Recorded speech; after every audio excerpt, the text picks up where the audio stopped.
if you are Andreas Mikkelsen, you'll definitely think that the past, 6 years have been so much of a pain. He won the last round of the first 1.6 litre generation of World Rally cars. He won VW's last rally. But as he came to the line, he had a little advertisement in his car saying, "Please hire us." He showed up to the Monty in 2017, driving a Skoda Fabia, and promptly won. Got a part-time gig with Citroën, covering for Chris Meek, and then got brought in for Hyundai, where he was able to then pick up full-time running in 2018 and 2019. At which point he was dropped because Hyundai, well, they'd signed Oid Tanak, and then it was back to the sidelines. 2020, wow, what there was in 2020.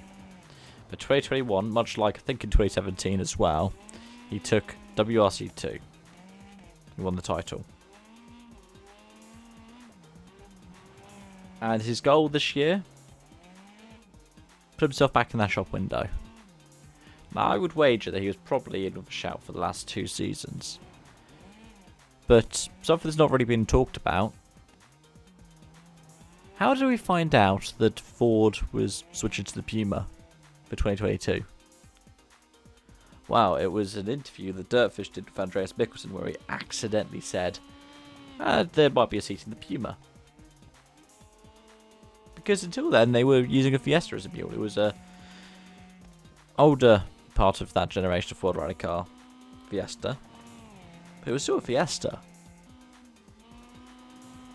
So, maybe that's had an impact. I also think at the same time the cost of Rally1 is something that's had an impact. I mean, if you think about it, the World Rally car was so expensive that Citroën decided not to run if they couldn't get an Ogier behind the wheel of one of their cars.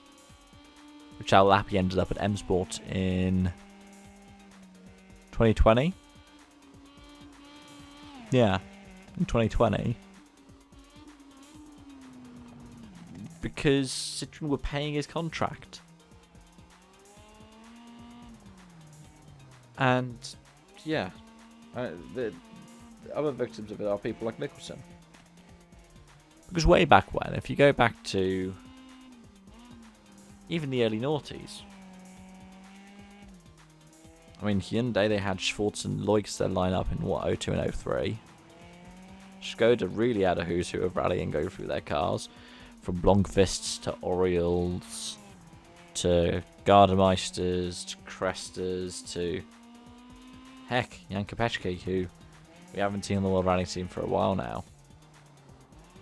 I mean, they even had Matthias Ekstrom at one point, right? Andreas Eigner in the late stages. You had the Panitzis, you had Colin McRae, Mikko Hirvonen, people at all stages of their careers. And if you couldn't get any of them, you could always, find somebody who was running one of them privately. Jump in that and keep going. I mean, look at Jari-Matti Latvala, although that was M Sport preferred cars.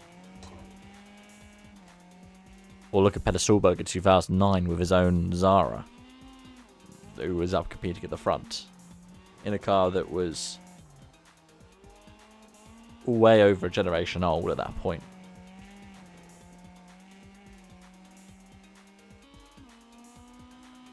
But, yeah, what is next for Mikkelsen? Because I don't want to say there's no chance for going back to the top. Because there is a chance for going back to the top. The question is, on my end, would it be easier for it to get back to the top